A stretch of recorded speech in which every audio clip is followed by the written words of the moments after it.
Hey, how's it going? So I heard that you're looking to buy the new PlayStation 5. Well, I think we need to go over something before you decide to make that purchase. Welcome back to the KnightStreamTV YouTube channel. My name is Trevor, and here we help you find the balance so that you can game longer. And today we're going to talk about how you, yes you, can afford to buy the new PlayStation 5 with one simple trick. It's called a budget. I think it's about time we talk about how to actually properly make a budget and whether or not you can really afford such a luxury item. When building a budget, the first thing we can talk about is cost. These consoles, especially the PlayStation 5, we don't know the actual cost of the unit yet. I'm assuming that we'll find out very soon what those costs actually are, but just going over some historical data, we can generally assume that this is going to cost you between $500 to $600 for a brand new console. To play it safe, we're going to budget this as $600. So remember that when we go forward, that this may change. Now, we can't just include the console cost itself. There's other things that you may want. I mean, are you really just go out and buy a brand new PlayStation 5 and not buy a game to go with it? Because none of the launch consoles are going to release with the game. PlayStation's got to get that cash, right? So what do you do? Do you have a good idea of what title that you want to have? Do you want to at least budget for one game? Maybe you want to budget for 2 games? That's something you got to consider. A game right now on average is going to cost you $60 a game plus tax. Are you going to need any new accessories? Do you need to go out and buy a brand new headset? Probably not. Most of the time the headsets that you have are still going to work, but you might want one anyways. Maybe you've been holding off until the new console comes out just to buy it all at once. These are all things we have to think about when we start to build in a budget because it affects the overall cost. If we're not accounting for these accessories or games, then you're not going to be able to have a good experience when you buy a brand new console. The next piece of the puzzle is how long do you have? So this console, the PlayStation 5, is set to release this holiday season sometime between October of 2020 and December 2020. We don't know yet. Generally speaking, most consoles have come out in the month of November. So for this example, we're going to average it out and say that you have 8 months to be able to save up enough money to be able to buy the PlayStation 5, any accessories you may need, and 1 or 2 games, or however many games you may want to buy. You may want to buy the entire launch library for all I know. And while we're on the topic of talking about other things that you may want to be able to afford, is not forgetting to subscribe to my channel. It's completely free. You don't even have to add it to your budget. So if we're to go through and add all this together and figure out what our equation is going to be, this is how we're going to break it down. The first piece is the actual console cost itself. We're going to assume the worst case scenario here. We're going to assume that it's going to be $600. We're going to assume what I believe is the worst case scenario here, which is $600. Now we need to add in any accessories or games that we may want to purchase. So now we're going to add any games or accessories that we want to add to our budget. So for this example, we're going to budget for 2 games, which is $60 a piece, which gives you a total of $120. So now we're up to $720 US that we need to account for. So now we need to figure out how long and how much we need to save up each month in order to be able to afford this as we go. So just like we talked about before, we're going to budget out for 8 months, which is where right around where we believe, give or take 1 month, that the console is going to release this holiday season. So at this point, we're going to take this $720 and we're going to divide it by 8. So in order to budget out the PlayStation 5 and 2 games, we're going to need to save $90 a month. Pretty simple, right?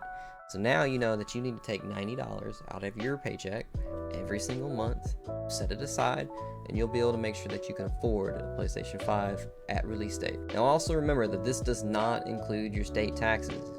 There may be up to anywhere between 8 to 12% tax depending on where you are here in the United States.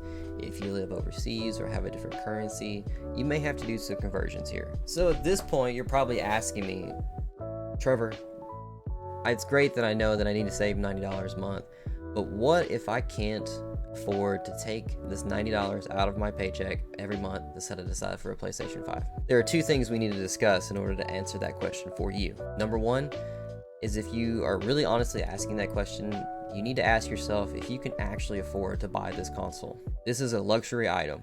There's very few things that you couldn't do with your current PlayStation 4 and be able to save up for a longer period of time instead of 8 months. If 8 months isn't enough, maybe you need 12. That's up for you to decide. And you can fiddle with these numbers, and you can change the number of months. You can even change the cost if you want to go down to 1 game. Just be careful and remember to include taxes or whatever else other expenses you may need to. So my caution to you is, if you honestly can't afford it, don't go out there and spend money that you don't have just to have the latest and greatest console. It's okay. You can wait a couple months. You will be fine. I absolutely promise. I make content on YouTube and Twitch, and if I can't afford it, then I can't afford it.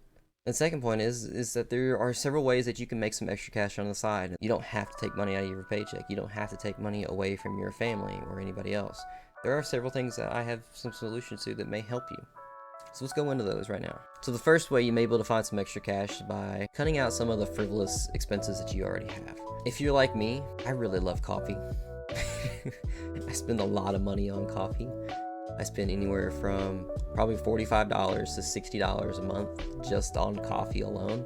If I completely cut out coffee and replace it with something else that's cheaper, or get cheaper coffee even, I could probably get close to covering that $90 a month.